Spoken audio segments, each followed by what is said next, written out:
Pwede bang dalhin sa panaginip na walang hanggan? Gusto ko sana yung puro tawa lang. Hanggang kailan tatagal?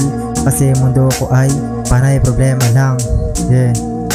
Nakaupo nakatingin sa malayo, sa baso may pulang kabayo. Naglalaklak, buga ng usok. Ganito hinaharap ang problema at pagsubok na kay sakit sobrang pait.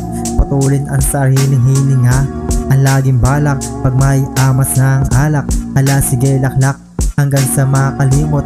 Hanggang kailan ako tatagal sa pag-ikot sa buhay kong parang sugal. Madalas pa ang umangal kesa ang magdasal.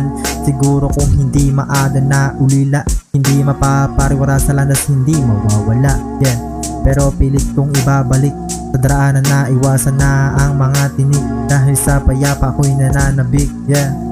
Pwede bang dalhin sa panaginip na walang hanggan? Gusto ko sana yung puro tawa lang.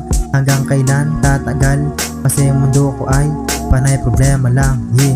Ako'y may pangarap din naman, gustong maabot, makamtan. Iwasan na ang mga bisyo sa kada kaling daraanan. Pinilit akong baguhin ang aking naranasan at aking inaamin. Nung nag-aaral mas piniling bisyo ay unahin. Laging wala sa wisyo, kaya eto naghahalo ng semento at buhangin. Saan kukuhain ang ulam at kanin? Kung hindi ito gagawin, saan pupulutin? Siguro sa kalye na may pollution sa hangin. Minsan na naging sakim, imbis na magtanim, kumapit na lang sa talim na para bang aning. Sabi ni Andrew habang kami ay humihigop ng alak na ang gamit ng astro.